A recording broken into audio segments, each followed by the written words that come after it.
भूतेर्महद्भिर्य इमा पुरो विभुः निर्मायशेते यदमूषु पूरुष भुङ्क्ते गुणान् षोडश षोडशात्मका सोऽलं कृषीष्ट भगवान् वचांसि मे।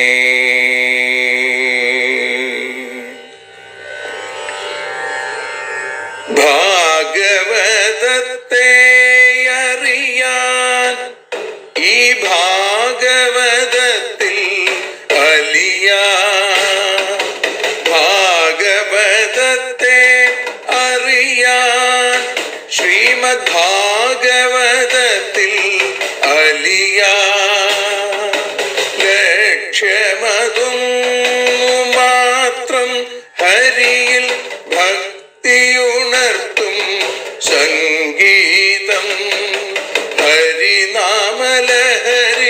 സൗഭാഗ്യം. ഭാഗവതത്തെ അറിയാൻ ഭാഗവതത്തിൽ അലിയാൻ.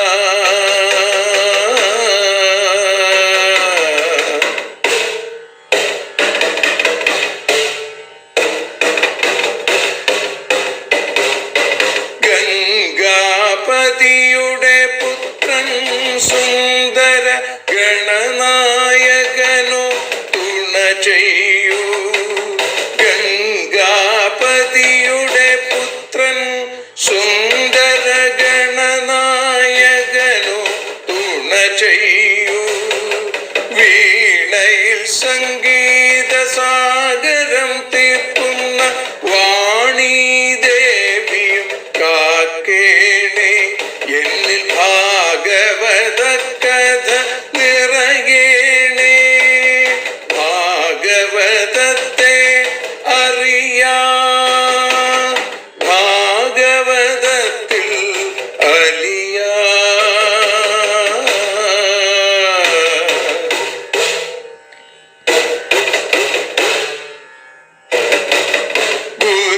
ഗുരുവായൂരിൽ നിത്യം നിറയുക ഗുരുവായൂരിലെ ശ്രീകൃഷ്ണ.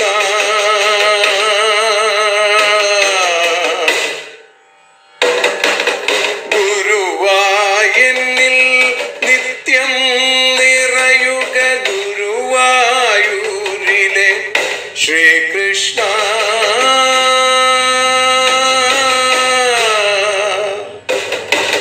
ഹരേ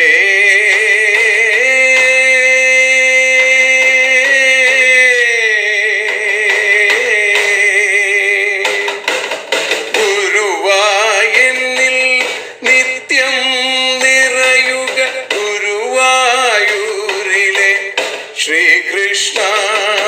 കണ്ഠം തന്നിൽ ഗാനം നിറയാൻ കണ്ണാ നീ താൻ തുണയേകു. എന്നിൽ ഭാഗവത കഥ നിറയേണേ.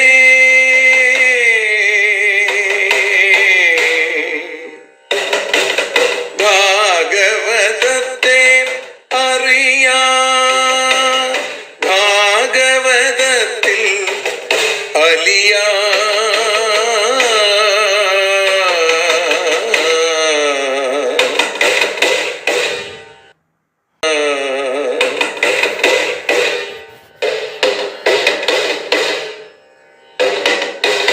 ആദ്യത്തെ ഗുരുവായൂരന്റെ അച്ഛനുപാദ നമസ്കാരം.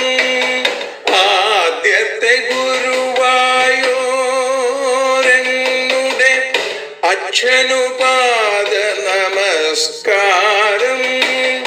അമ്മിഞ്ഞപ്പാൽ മധുരം നൽകിയ അമ്മേ നീ വരമേകേണേ. എന്നിൽ ഭാഗവത കഥ നിറയേണേ.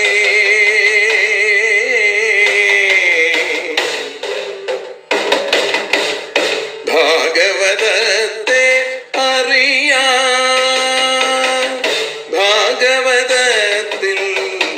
അലിയാ.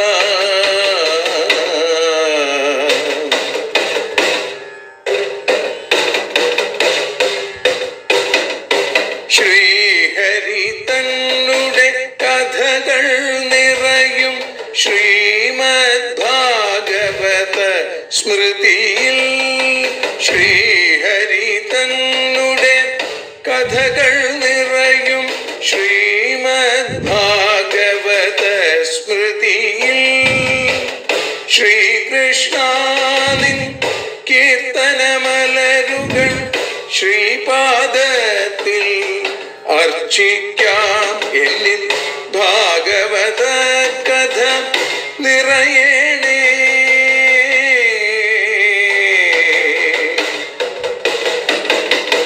ഭാഗവതത്തെ അറിയാ, ഭാഗവതത്തിൽ അലിയാ.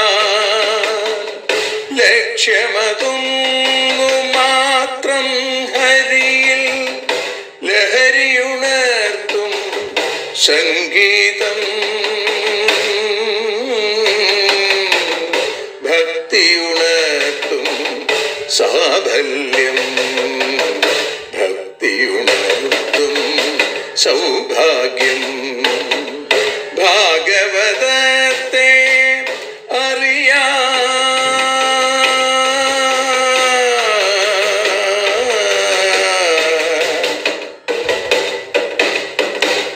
ഭാഗവതത്തിൽ അലിയാ.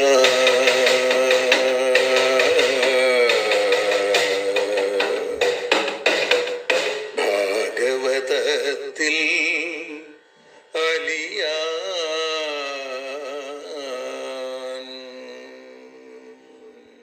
സദാ സർവത്ര ഗോവിന്ദനാമ സങ്കീർത്തനം. ഗോവിന്ദ ഗോവിന്ദ. കൃഷ്ണായ വാസുദേവായ ഹരയേ പരമാത്മനെ പ്രണതക്ലേശനാശായ ഗോവിന്ദായ നമോ നമഃ. ശ്രീമദ് ഭാഗവതം അറിയാനലിയാൻ എന്ന അക്ഷരപൂജ 11-ാമത്തെ സ്കന്ധത്തിലെ 5-ാമത്തെ അധ്യായത്തിൽ 42-ാമത്തെ ശ്ലോകം മുതൽ നമ്മൾ ഇന്ന് ആരംഭിക്കുമ്പോൾ അത് ഭഗവത് ഉപാസനയുടെ 766-ാമത്തെ ദിവസമായി മാറുന്നു. സ്വപാദമൂലം ഭജത പ്രിയസ്യ ത്യക്ത അന്യഭാവസ്യ ഹരിംബരേഷ വികർമ്മ യച്ചോത്പതിതം കഥഞ്ചിൽ ധുനോതി സർവം ഹൃദി സന്നിവിഷ്ട. കരഭാജനൻ എന്ന നവയോഗീശ്വരൻ നിമിമഹാരാജാവിനോട് പറയുകയാണ്, സ്വപാദമൂലം ഭജത, തൻ്റെ പാദമൂലത്തെ ഭജിച്ചും കൊണ്ടും ത്യക്ത അന്യഭാവസ്യ, അന്യഭാവന ഉപേക്ഷിച്ചു വിരിക്കുന്ന പ്രിയസ്യ, പ്രിയപ്പെട്ട ഭക്തന് കഥഞ്ചിൽ വികർമ്മ ഉത്പതിതം ചേത്, ഏതോ തരത്തിൽ ദോഷമായ കർമ്മം ഉണ്ടായിയെങ്കിൽ പരേശഃ, പരേശനായ ആ ഹരി ഭഗവാൻ ഹൃദി, ഹൃത്തിൽ സന്നിവിഷ്ട, മനസ്സിലിരിക്കുന്നവനായി സർവം ധുനോതി, എല്ലാത്തിനെയും നശിപ്പിക്കും. ഭഗവത് ഭക്തൻ വേദവിധികൾക്ക് അധീനനല്ല എന്ന് പറഞ്ഞു. പക്ഷേ എപ്പോഴെങ്കിലും അറിയാതെയാണെങ്കിലും ഒരു പ്രമാദം കൊണ്ട് ഉന്മത്താവസ്ഥയിലൊക്കെ തെറ്റ് ചെയ്താൽ പോലും ആ കർമ്മങ്ങൾ പരിഹരിക്കാനുള്ള പ്രായശ്ചിത്തം ചെയ്യണ്ടേ? അപ്പോ വേദവിധികളെ തീരെ ഉപേക്ഷിക്കാൻ പറ്റില്ല. ഇവിടെ ഭക്തൻ ഭഗവാനെ വിചാരിച്ചു കൊണ്ടിരിക്കുന്നു, അന്യഭാവനയില്ല. അതുകൊണ്ട് തന്നെ ഭഗവാന്റെ കാരുണ്യത്തിനും വാത്സല്യത്തിനും പാത്രീഭൂതനാണ് ഭക്തൻ എപ്പോഴും. ഭഗവാനെ ഭജിക്കുന്ന ഇത്തരക്കാർക്ക് എപ്പോഴെങ്കിലും ചെയ്യാൻ പാടില്ലാത്ത കർമ്മങ്ങൾ ചെയ്യാൻ തോന്നിയാൽ, സാധാരണ രീതിയിൽ അങ്ങനെ സംഭവിക്കില്ല എന്നാണ്, രാഗദ്വേഷാദി വൃത്തികൾ ഇല്ലാതെയായാൽ തന്നെ ദോഷങ്ങളില്ലാതെയായിട്ട് തരും. പക്ഷേ എപ്പോഴെങ്കിലും മാർഗം തെറ്റി ഏതോ വിധത്തിൽ കഥഞ്ചിൽ വികർമ്മ, എങ്ങനെങ്കിലും മാർഗം തെറ്റി എന്തെങ്കിലും സംഭവിച്ചാൽ ആ ഭഗവാൻ ഹരി അതിനെ ഇല്ലാതെയാക്കുന്നു. ഭഗവാൻ പ്രിയഭക്തന്റെ അപരാധത്തെ സഹിക്കുകയും ആ അപരാധ പ്രവൃത്തിക്കുള്ള ദുർവാസനയെ വേരോടെ പിഴുതെറിയുകയും ചെയ്യും എന്നാണ്. എല്ലാത്തിനെയും ഈശ്വരനായി കാണുന്ന ഭക്തൻ ഏതെങ്കിലും ഒരു ദോഷകർമ്മം ചെയ്യില്ല, വീണ്ടും വീണ്ടും ഉറപ്പിക്കണു. ഇത് സിദ്ധാന്താണ്. പക്ഷേ അങ്ങനെയാണെങ്കിലും നമ്മൾ പറയും ആ എറർ ഈസ് ഹ്യൂമൻ എന്ന് പറയും. തെറ്റ് മനുഷ്യ സഹജമാണ്. അപ്പൊ മനുഷ്യത്വമുള്ളത് കൊണ്ട് വല്ല തെറ്റും സംഭവിച്ചേക്കാം. അതിനുള്ള പ്രായശ്ചിത്തം എന്താ? അതും കർമ്മമല്ല, ഭഗവാനിലുള്ള പാദഭക്തി തന്നെയാണ്. വേറൊരു കർമ്മം ആവശ്യമില്ല എന്നാണ്. എല്ലാവരുടെയും ഹൃദയത്തിൽ മിന്നിത്തിളങ്ങുന്ന ആ ഭഗവാൻ ഭക്തൻ അറിഞ്ഞവനായതുകൊണ്ട് ഭഗവാൻ അവനിൽ പ്രസാദിച്ചിരിക്കുന്നു. അത് സ്പഷ്ടം. അങ്ങനെ ആ വാക്കുകൾ ഉപസംഹരിക്കുകയാണ് കരഭാജനൻ. നാരദ മഹർഷി വസുദേവരുടെ അടുത്തും ദേവകിയുടെ അടുത്തും ഈ രംഗങ്ങളെ വർണ്ണിക്കുന്നതാണ് നമ്മൾ കേട്ടുകൊണ്ടിരിക്കുന്നത്. അപ്പൊ ഇവിടെ നാരദ മഹർഷി പറയുന്നു, ധർമാൻ ഭാഗവതാനിദ്ധം ശ്രുസ്വാധ മിഥിലേശ്വര ജായന്തേയാൻ മുനീൻ പ്രീത സോപാധ്യായോ ഹ്യപൂജയൽ. ഇദ്ധം ഭാഗവതാൻ ധർമാൻ മിഥിലേശ്വര ശ്രുത്വ. ഈ ഭാഗവത ധർമ്മങ്ങളെയൊക്കെ മിഥിലേശ്വരൻ ആ നിമി മഹാരാജാവ് കേട്ടിട്ട് ജായന്തേയാൻ മുനീൻ, ജയന്തിയുടെ പുത്രന്മാരായ ആ മുനിമാരെ. ജയന്തിയാണ് ഋഷഭദേവന്റെ പത്നി. നമ്മൾ കേട്ടിട്ടുണ്ട് പഞ്ചമസ്കന്ധത്തിൽ. ആ ഋഷഭദേവന് 100 പുത്രന്മാരുണ്ടായി. അതിൽ 9 പേരാണ് നവയോഗികൾ എന്നറിയപ്പെടുന്നത്. അതുകൊണ്ട് ജായന്തേയാൻ മുനീൻ, ആ ജയന്തിയുടെ പുത്രന്മാരായ മുനിമാരെ, സോപാധ്യായ, ഉപാധ്യായനോട് കൂടിയവനായി, പ്രീതഹ അപൂജയൽ, കുലഗുരുവിനോടുകൂടി, ഉപാധ്യായൻ കുലഗുരുവിനോടുകൂടി അവരെ വേണ്ട പോലെ പൂജിച്ചു എന്ന് പറയുന്നു. തതോന്തർദധിരേ സിദ്ധ സർവലോകസ്യ പശ്യത രാജാ ധർമാനുപാതിഷ്ഠന്നവാപ പരമാം ഗതിം തഥാ സിദ്ധ.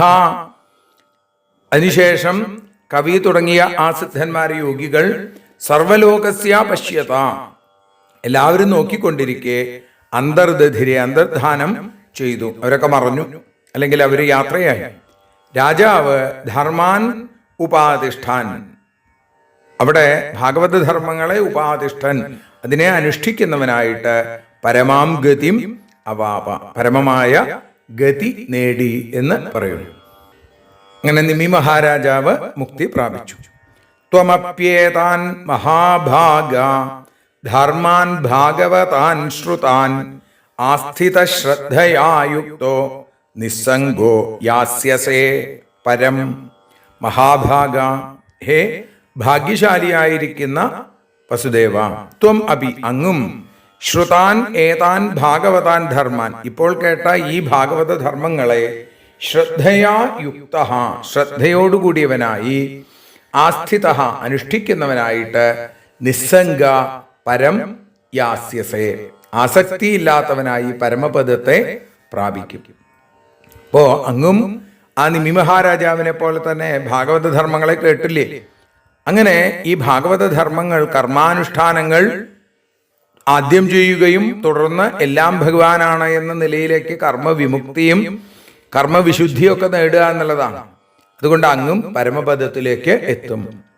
യുവയോ ഖലു ദമ്പത്യോർ യശസാ പൂരിതം ജഗൽ പുത്രതാമഗമല്യദ്വാം ഭഗവാൻ ഈശ്വരോ ഹരി.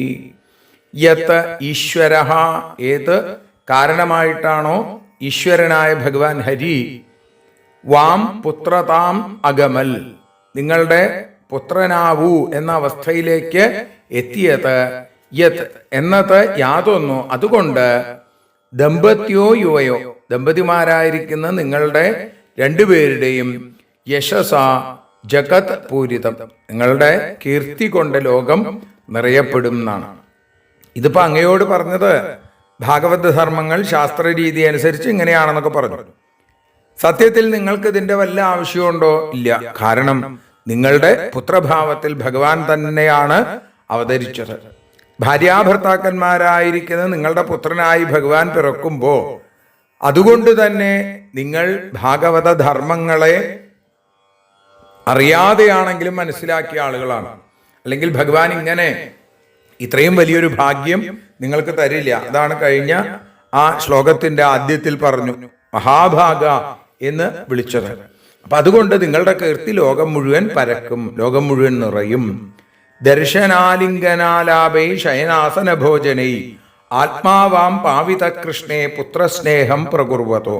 കൃഷ്ണനിൽ പുത്രസ്നേഹം വെച്ചുകൊണ്ടിരിക്കുന്ന നിങ്ങളുടെ ആത്മാ അന്ധകരണം ദർശനാലിംഗനാലാപൈ കാഴ്ച, ആലിംഗനം, സംഭാഷണം. ഇതുകൊണ്ട് മാത്രമല്ല ശയനാസന ഭോജനൈ കിടക്കുക, ഇരിക്കുക, ഒരുമിച്ച് ഭക്ഷണം കഴിക്കുക, ഇതുകൊണ്ടൊക്കെ തന്നെ പാവിത പരിശുദ്ധമാക്കപ്പെട്ട് കഴിഞ്ഞു. നോക്കൂ, എല്ലാ കർമ്മങ്ങളും ഭഗവാനിൽ സമർപ്പിക്കുക എന്നുള്ളതാണ് അന്ധകരണ ശുദ്ധിക്ക് ആത്യന്തികമായിട്ട് വേണ്ടത്. നിങ്ങൾക്കത് സ്വാഭാവികമായിട്ട് നടക്കണു, പുത്രസ്നേഹം കൊണ്ടും ലാളന കൊണ്ടും. അത് നിങ്ങൾ പുത്രനായിട്ടാണെന്ന് കരുതിയാലും ആരല്ല ചെയ്യണത്? ഭഗവാനിലാണ്. അപ്പൊ നിഷ്കാമം കർമ്മം ചെയ്യുന്നവർക്കുള്ള ഫലം നിങ്ങൾക്ക് ലഭിച്ചിരിക്കുന്നു. നിങ്ങൾ എപ്പോഴും ഭഗവാനെ കാണുന്നു, ഭഗവാനോട് സംഭാഷണം ചെയ്യണു, ഭഗവാന്റെ കൂടെ ഇരിക്കണു, ഭഗവാന്റെ കൂടെ കിടക്കുന്നു, ഭഗവാന് ഭക്ഷണം കൊടുക്കണു. ഇങ്ങനെ ശ്രീകൃഷ്ണനിൽ പുത്രൻ എന്ന സ്നേഹം നിങ്ങളുടെ ആ അന്ധകരണത്തെ പരിശുദ്ധമാക്കി മാറ്റി. അന്ധകരണം നിർമ്മലമാവാൻ വേണ്ടിയിട്ടാണ് ഭാഗവത ധർമ്മങ്ങളെ ഉപദേശിക്കുന്നത്. അപ്പോ നിങ്ങൾക്ക് ഭഗവാനോട് സംസർഗം വന്നുകൊണ്ടിരിക്കുന്നത് കൊണ്ട് ജ്ഞാനം ഉണ്ടാകുന്നതിന് വിരോധമായ ഒരു തരത്തിലുള്ള മായകളും ഒരു തരത്തിലുള്ള ദോഷങ്ങളും നിങ്ങളെ ബാധിക്കില്ല. സാധാരണക്കാരോട് ചെയ്യേണ്ടുന്ന ഉപദേശം അത്രയേ ഉള്ളൂ. ഇത് നിങ്ങളോട് ചെയ്യേണ്ട കാര്യമില്ല. എങ്കിലും ഇത് പറയുന്നത് ലോകത്തിന് ഗുണകരമാവും എന്നുള്ളത് കൊണ്ടാണ്. അപ്പൊ അതുകൊണ്ട് നോക്കൂ, പുത്രനല്ലേ ഈശ്വരനല്ലല്ലോ എന്ന വിചാരത്തിന് അവിടെ അർഹതയില്ല. കാരണം എന്താ? വിചാരം വസ്തുഗുണത്തെ മാറ്റുകയോ മറിക്കുകയോ ചെയ്യില്ല. ഒരു വസ്തുവിനെ നമ്മൾ സ്നേഹിച്ചാലും ഒരു വസ്തുവിനെ നമ്മൾ ദ്വേഷിച്ചാലും ആ വസ്തു അതേപോലെ തന്നെ നിൽക്കണു, അല്ലേ? ആലോചിച്ചു നോക്കൂ. അപ്പൊ ഏത് തരത്തിലുള്ള വിചാരവും ഈശ്വരനിലേക്ക് തിരിച്ചു വെച്ചാൽ അത് ബന്ധത്തിനല്ല മോക്ഷത്തിന് കാരണമാകും എന്ന് ചുരുക്കം. എന്നിട്ട് ഉദാഹരണം പറയുകയാണ്. വൈരേണയം നൃപതയ ശിശുപാല പൗണ്ഡ്രശാൽവാദയോ ഗതിവിലാസ വിലോകനാദ്യൈ ധ്യായന്ത ആകൃതധിയ ശയനാസനാദൗ തത്സാമ്യമാപുരനുരക്തധിയാം പുനഃ കിം. പിന്നെ പറയേണ്ട കാര്യമുണ്ടോന്നാ? ഏതാ? ശിശുപാലൻ, പൗണ്ഡ്രകൻ, ശാല്വൻ തുടങ്ങിയ നൃപതയ രാജാക്കന്മാര് യം വൈരേണ, ആരെയാണോ വൈരം കൊണ്ട് ഗതിവിലാസ വിലോകനാദി സഞ്ചാരം, കളി, നോട്ടം ഇത്യാദികളാൽ ശയനാസനാദോ കിടക്കുക, ഇരിക്കുക എന്നീ വ്യാപാരങ്ങൾ നടത്തുമ്പോഴും ആകൃതധിയ ധ്യായന്ത ഭഗവാങ്കൽ വെക്കപ്പെട്ട ബുദ്ധിയോടുകൂടി ധ്യാനിക്കുന്നുള്ളത് തത്സാമ്യം ആ ഭഗവാന്റെ തുല്യതയെ ആബു പ്രാപിച്ചു. അപ്പോ അനുരക്തധിയാം പുനഃക്കിം. അങ്ങനെയെങ്കിൽ അനുരാഗമുള്ള ആളുകൾക്ക് പിന്നീട് പ്രത്യേകിച്ച് പറയേണ്ടതുണ്ടോ എന്നാണ്. ശിശുപാലൻ, അതേപോലെ കരൂഷ രാജാവായിരിക്കുന്ന പൗണ്ഡ്രകൻ, ശാല്വൻ, ഇവരൊക്കെ വൈരം കൊണ്ട് ഭഗവാനെ എല്ലാ സമയത്തും മനസ്സിൽ വിചാരിക്കുന്നു. ഏതു വിധത്തിലാണെങ്കിലും അവരുടെ മനോവ്യാപാരം ഭഗവാനിലായതുകൊണ്ട് അവർക്കൊക്കെ സാരൂപ്യമുക്തി കൊടുത്തു ഭഗവാൻ. അങ്ങനെയെങ്കിൽ ഭഗവാനെ കിം പുനഃശ്രദ്ധയാ ഭക്തിയാ, അല്ലെ? പൂതനാമോക്ഷം കഥയിൽ നമ്മൾ കേട്ടു. അങ്ങനെയെങ്കിൽ ഭഗവാനിൽ ആ സ്നേഹമുള്ള ആളുകൾക്ക് ഫലം കിട്ടും എന്ന് പ്രത്യേകം പറയേണ്ടതുണ്ടോ എന്നാണ്. അവർക്ക് സായുജ്യമുക്തി തന്നെ ലഭിക്കും. ശ്രേഷ്ഠമായ ഒരു ഔഷധം. അത് ഏത് തരത്തിൽ സേവിച്ചാലും, വിശ്വാസത്തോടു കൂടി കഴിച്ചാലും വിശ്വസിക്കാതെ കഴിച്ചാലും, അറിഞ്ഞോ അറിയാതെയോ, അല്ലേ, എങ്ങനെയെങ്കിലും അത് അകത്തേക്ക് ചെന്നാൽ അതിന്റെ ഫലം സിദ്ധിക്കും. അപ്പോ അറിവോടും ആദരവോടും കൂടി സേവിച്ചാൽ കൂടുതൽ ഫലം കിട്ടും. കഷ്ടപ്പെട്ട് സേവിച്ചാൽ ഫലസിദ്ധി വരെയും മനസ്സിനൊരു സുഖം ഉണ്ടാവില്ല, അല്ലേ? കഷായം കഴിക്കുമ്പോൾ വലിയ ബുദ്ധിമുട്ടാണ്. എങ്കിലും ആ കഷായം അകത്ത് ചെന്നാൽ സൂക്കേട് മാറും. ഇടയ്ക്ക് ചില സങ്കടങ്ങളൊക്കെ ഉണ്ടായി എന്ന് മാത്രമേ ഉള്ളൂ. പക്ഷേ സ്നേഹത്തിന്റെ തലം അങ്ങനെയല്ല. എതിർക്കുന്നവർക്ക് യുദ്ധം ചെയ്യേണ്ടി വരും. പലതരത്തിലും ഭഗവാനെ ദ്രോഹിക്കേണ്ടതായിട്ടൊക്കെ വരും, ഭഗവാൻ ഇതൊന്നും ബാധിക്കുന്നില്ലെങ്കിൽ പോലും.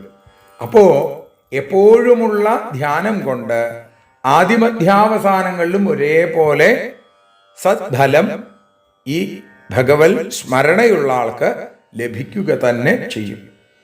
മാപത്യ ബുദ്ധിമകൃധ കൃഷ്ണേ സർവാത്മനീശ്വരേ മായാമനുഷ്യഭാവേന ഗൂഢൈശ്വര്യേ പരേവ്യയേ. സർവാത്മനീശ്വരേ, സകലാത്മാവായും നിയന്താവായും ഇരിക്കുന്ന മായാമനുഷ്യഭാവേന ഗൂഢൈശ്വര്യേ, മായയാൽ സ്വീകരിച്ച മനുഷ്യഭാവം കൊണ്ട് മറയ്ക്കപ്പെട്ട ഈശ്വരഭാവം, അവ്യയെ വികാരമില്ലാതിരിക്കുന്ന പരേ കൃഷ്ണേ പരമാത്മാവായ കൃഷ്ണനിൽ അപത്യബുദ്ധിയും മാ അകൃത, പുത്രൻ എന്നുള്ള ഭാവത്തെ ചെയ്യരുത് എന്നാണ്. ശ്രീകൃഷ്ണനിൽ സാധാരണ പോലെ ഇരിക്കുന്ന ഒരു പുത്രനാണ് ഈ കൃഷ്ണൻ എന്ന് വസുദേവരെ ദേവകി നിങ്ങൾ രണ്ടുപേരും വിചാരിക്കരുത്. ഭഗവാൻ സകലത്തിൻ്റെയും നിമിത്ത കാരണവുമാണ്, ഉപാദാന കാരണവുമാണ്. പ്രകൃതിയുടെയും നിയന്താവായി, നിർവികാരനായി, മായാതീതനായി, മനുഷ്യനായി ഭഗവാൻ ഇരിക്കുന്നു. ഭൂഭാരാസുരരാജന്യഹന്തവേ ഗുപ്തയേ സതാം അവതീർണസ്യ നിർവൃത്യൈ യശോ ലോകേ വിതന്യത്തെ. ഭൂഭാരാസുരരാജന്യഹന്തവേ, ഭൂമിക്ക് ഭാരമായിരിക്കുന്ന രാജാക്കന്മാരെ, അസുരരാജാക്കന്മാരെ, ഭൂഭാരാസുരരാജന്യഹന്തവേ, അവരെയൊക്കെ കൊല്ലാനായിട്ടും, സതാം ഗുപ്തയെ, സജ്ജനങ്ങളെ രക്ഷിക്കാനും, അവതീർണസ്യ, അവതരിച്ചിരിക്കുന്ന തൻ്റെ യശഃ, കീർത്തിയെ കീർത്തിക്കുന്നവർക്ക്, തൻ്റെ ലീലയെ പാടുന്നവർക്ക്, നിർവൃത്യൈ ലോകേ യശ വിതന്യത്തെ, അനന്തപ്രാപ്തിക്കായിട്ട് ലോകത്തിൽ കീർത്തി പരത്തപ്പെടുന്നു. ഈശ്വരൻ എങ്ങനെയാ മനുഷ്യനാവുക? അങ്ങനെയായാൽ ഈ ലോകത്തെ സൃഷ്ടിച്ചു, രക്ഷിച്ചു, സംഹരിച്ചു, ഇതൊക്കെ എങ്ങനെ മനസ്സിലാവും? അപ്പോ ശ്രീകൃഷ്ണൻ പൂതന തുടങ്ങിയ രാക്ഷസികളെയും രാക്ഷസന്മാരെയും അല്ലെങ്കിൽ അസുരന്മാരെയും ഒക്കെ നിഗ്രഹിച്ചു ഇല്ലേ? അപ്പൊ അങ്ങനെയെങ്കിൽ ഈ ഭഗവാൻ ഈശ്വരൻ എങ്ങനെയാണ് ഈ പൂതനാദികളെയൊക്കെ നശിപ്പിച്ചതിൽ എന്താ ആശ്ചര്യം? എന്തിനാ അങ്ങനെ ചെയ്യണത്? രാജ്യം പരിപാലിക്കാൻ ബാധ്യതപ്പെട്ടിരിക്കുന്ന രാജാക്കന്മാരിൽ അധർമ്മം വർദ്ധിച്ചു വന്നു. അവർ അസുരാംശത്തിൽ നിന്ന് ജനിച്ചവരാണ്. അവരുടെ അക്രമം കൊണ്ട് സജ്ജനങ്ങൾ കഷ്ടപ്പെടുന്നു. അവരെ രക്ഷിക്കുക, ആ ദുഷ്ടരാജാക്കന്മാരെ മുഴുവൻ ഇല്ലാതെയാക്കുക. അതിനുവേണ്ടി ഭഗവാൻ വസുദേവപുത്രനായി ദേവകീസുതനായി അവതരിച്ചു. ഇപ്പോ സാധാരണ മനുഷ്യരൂപം മാത്രമേ ആളുകൾക്ക് കാണാൻ സാധിക്കുന്നുള്ളൂ. പക്ഷേ ഒരു മനുഷ്യന് ചെയ്യാവുന്ന കാര്യങ്ങളാണോ ഭഗവാൻ ചെയ്തത്? ആലോചിച്ചാൽ നമുക്ക് കൃത്യമായിട്ട് മനസ്സിലാവും. പൂതനെ നിഗ്രഹിച്ചത്, ശകടാസുരനെ, തൃണാവർത്തനെ, കാളിയനെ മെരുക്കിയത്, ബ്രഹ്മനെ തന്റെ കാക്കൽ വീഴ്ത്തിയത്, കാമദേവനെ തോൽപ്പിച്ചത്, ബാണയുദ്ധത്തിൽ സാക്ഷാൽ മഹാദേവനെ അത്ഭുതപ്പെടുത്തിയത്, ഇങ്ങനെ ഓരോ സന്ദർഭത്തിലും. അതുകൊണ്ട് മനുഷ്യർക്ക് സാധിക്കാത്ത പല അത്ഭുത കർമ്മങ്ങളും നടത്തി അതിൻ്റെ കീർത്തി ലോകത്ത് മുഴുവൻ പരത്തി. ഇങ്ങനെ ഉണ്ടാകുന്ന അന്ധക്കരണശുദ്ധിയും ജ്ഞാനവും, ആ ജ്ഞാനത്താൽ സംസാര സങ്കടം തീർന്ന് ആനന്ദപ്രാപ്തി ഉണ്ടാവും എന്നുള്ളത് 100% ശരിയാണ്. ശ്രീശുബ്രഹ്മർഷി പറയുകയാണ്, ഏതത് ശ്രുത്വാ മഹാഭാഗോ വസുദേവോതി വിസ്മിത ദേവകീ ച മഹാഭാഗ ജഹതുർ മോഹമാത്മന. ഏതത് ശ്രുത്വാ മഹാഭാഗോ വസുദേവോ അതി വിസ്മിത. ഇത് കേട്ടിട്ട് മഹാഭാഗ വസുദേവ, മഹാഭാഗ്യശാലിയായിരിക്കുന്ന വസുദേവനും അതേപോലെ മഹാഭാഗ ദേവകീച്ച, വസുദേവരും അതെ, ദേവകീച്ച മഹാഭാഗ എന്നാണ്. ആദ്യത്തെ ആ വസുദേവരും ദേവകിയും, ഭാഗ്യവതിയായ ആ ദേവകിയും അതിവിസ്മിത, ഏതത് ശ്രുത്വ അതിവിസ്മിത, ഇത് കേട്ടിട്ട് വലിയ ആശ്ചര്യപ്പെട്ടു. ആത്മനഃ, തനിക്കുള്ള ഭ്രമത്തെ ജഹത്ത് ഉപേക്ഷിച്ചു. ഇവിടെ വസുദേവരും ദേവകിയും ഉപേക്ഷിച്ചു എന്നാണ്. ആത്മനഃ, മനസ്സിൽ ഒന്ന് എന്ന് വേണമെങ്കിൽ ആവാം, അല്ലെങ്കിൽ ദേവകിയും വസുദേവരും ഉപേക്ഷിച്ചു എന്നാവാം. ഏതായാലും പറയുകയാണ്, സദ്ഗുരുവിൻ്റെ ഭഗവത് കഥ കേൾക്കാൻ ഭാഗ്യം ചെയ്തു. ആ സൽക്കഥാശ്രവണത്തിന്റെ മാഹാത്മ്യം കൊണ്ട് ദേഹാദികളിൽ മമതയില്ലാതെയായി. എൻ്റേത് ഞാൻ എന്ന ആ അറിവില്ലായ്മ മനസ്സിൽ നിന്ന് ഉപേക്ഷിച്ചു. ഇതിഹാസമിമം പുണ്യം ധാരയേൽ യസ്സമാഹിത സവിധൂയേഹ ശമലം ബ്രഹ്മഭൂയായ കൽപ്പതേ. ഇമം പുണ്യം ഇതിഹാസം, ഈ പുണ്യം നിറഞ്ഞ ഇതിഹാസത്തെ, യാ സമാഹിത ആരാണോ ശ്രദ്ധയോടുകൂടി ധാരയേൽ ധരിക്കുന്നത്, സ അവൻ, ഇഹാ ശമലം വിധൂയ ഈ ജന്മത്തിൽ തന്നെ ആ പാപത്തെ നശിപ്പിച്ചിട്ട് ബ്രഹ്മഭൂയായ കൽപ്പത്തെ ബ്രഹ്മത്തെ പ്രാപിക്കാനായി യോഗ്യനായി തീരുന്നു എന്നാണ്. നവയോഗികൾ ഉപദേശിച്ച ഈ കഥ ഋഷഭപുത്രന്മാരായ കവി, ഹരി, അന്തരീക്ഷൻ, പ്രബുദ്ധൻ, പിപ്പലായനൻ, ആവൃഹോത്രൻ, ദ്രുമിളൻ, ചമസൻ, കരഭാജനൻ, ഈ 9 പേര് നൽകിയ ഉപദേശം അതാണ് നമ്മൾ 8-9 ദിവസമായിട്ട് കേട്ടുകൊണ്ടിരിക്കുന്നത്. ഇങ്ങനെ നാരദ മഹർഷി അല്ലെങ്കിൽ ശ്രീശുക ബ്രഹ്മർഷി നാരദ മഹർഷിയെ ഓർത്തുകൊണ്ട് പറയുകയാണ്, ഈ ഭാഗം, ഈ കഥ, ഈ ഇതിഹാസം ആരാണോ കേൾക്കുന്നത്, ആരാണോ പ്രവർത്തിക്കുന്നത്, അവർക്ക് കേൾക്കുന്നവരുടെയും ഉച്ചരിക്കുന്നവരുടെയും സംസാര സങ്കടത്തെ ഇല്ലാതെയാക്കുന്നതാണ് കംസാരിയുടെ നാമങ്ങൾ. അപ്പൊ അന്യചിന്തയില്ലാതെ ശ്രദ്ധയോടുകൂടി ഇത് കേൾക്കുന്ന ആളുകൾക്ക് ഈ ജന്മത്തെ തന്നെ ഭഗവാന്റെ പാദത്തിൽ സമർപ്പിക്കാൻ സാധിക്കും. പാപത്തിന്റെ ആ കാർമേഘങ്ങൾ ഇല്ലാതെയായി അവിടെ ജ്ഞാനത്തിന്റെ സൂര്യൻ ഉദിക്കുക തന്നെ ചെയ്യും. അവരൊക്കെ തന്നെ ബ്രഹ്മപദ പ്രാപ്തിക്ക് അർഹരായിട്ട് തീർന്നു. ജീവഭാവം വിട്ട് ബ്രഹ്മഭാവത്തിലേക്ക് എത്തുന്നു. അങ്ങനെയാണ് ഏകാദശ സ്കന്ധത്തിലെ പ്രതിയുഗ പൂജാവിധാന വർണ്ണനം എന്ന 5-ാമത്തെ അധ്യായം അവിടെ സമർപ്പിക്കുന്നത്. ബാക്കി നാളെ. ഹരിയോം.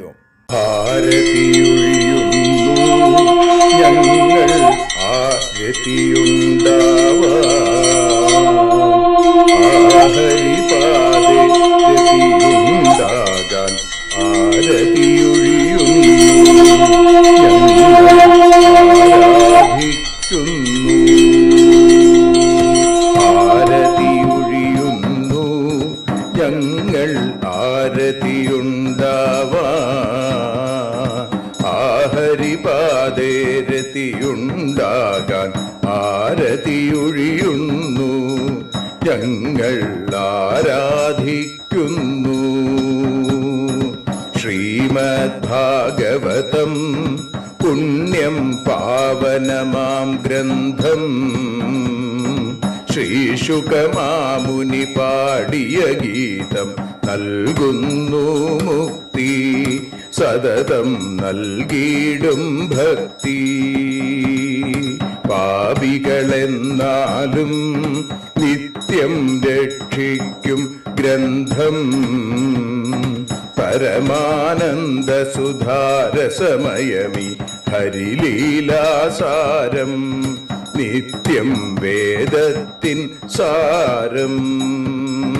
വൈരാഗ്യം, ജ്ഞാനം, ഭക്തി എന്നിവ നൽകിയിടും, വൈകല്യങ്ങൾ തീർത്തിടുന്നൊരു സുന്ദരമാം ഗീതം, നിത്യം നൽകും കൈവല്യം.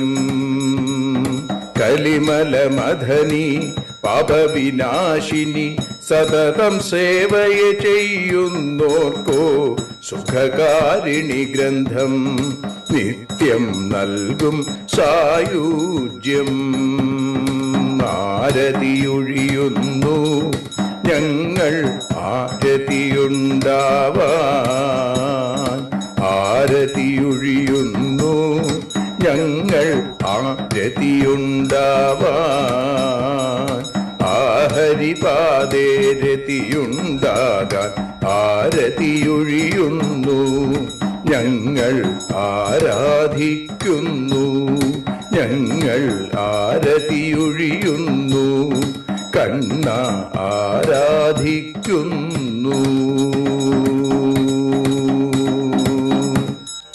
രാധാരമണ മുകുന്ദ മുരാരെ, ശരണം മേ തവ ചരണയുഗം.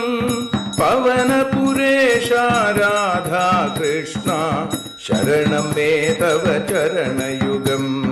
മീനായി മണ്ണിൽ പിറന്നൊരു ദേവ ശരണം മേ തവ ചരണയുഗം.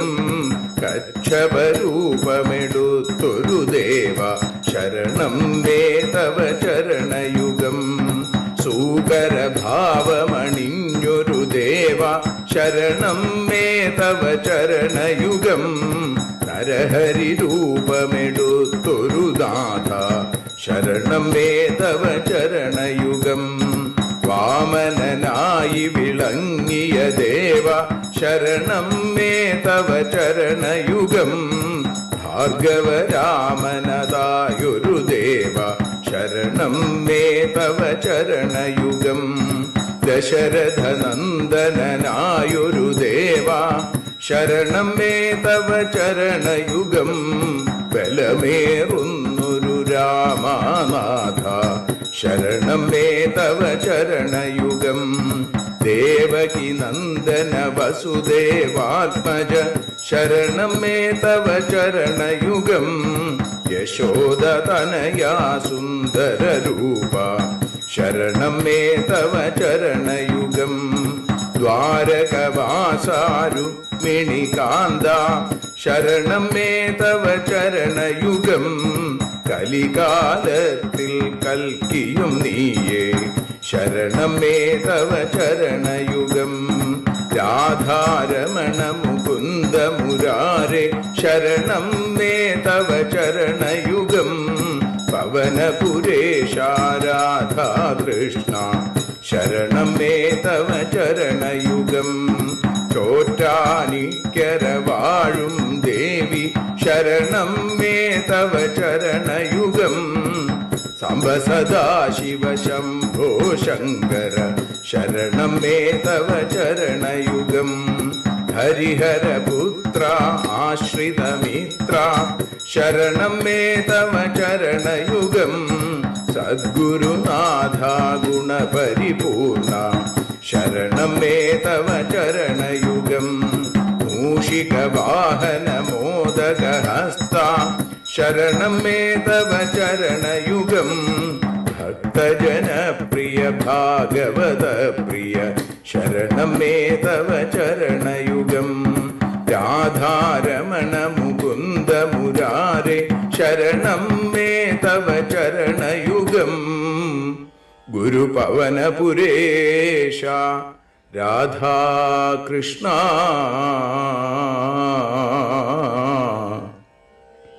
ശരണം മേ തവ ചരണയുഗം.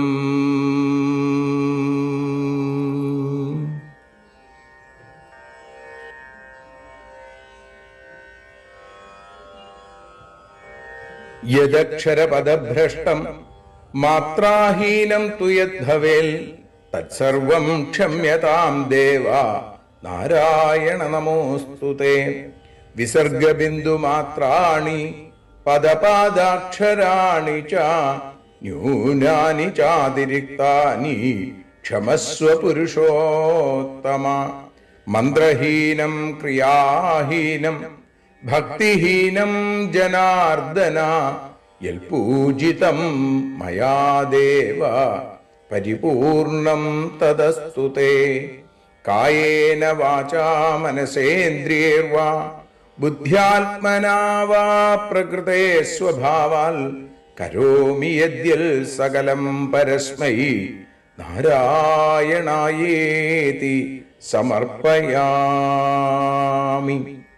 സ്വസ്തി പ്രജാഭ്യ പരിപാലയന്താം ന്യായേന മാർഗേണ മഹീം മഹീഷാ. ഗോബ്രാഹ്മണേഭ്യഃ ശുഭമസ്തു നിത്യം. ലോകാഃ സമസ്താഃ സുഖിനോ ഭവന്തു. ലോകാഃ സമസ്താഃ സുജനാ ഭവന്തു. ലോകാഃ സമസ്താഃ ത്വൽഭക്തിരതാ ഭവന്തു.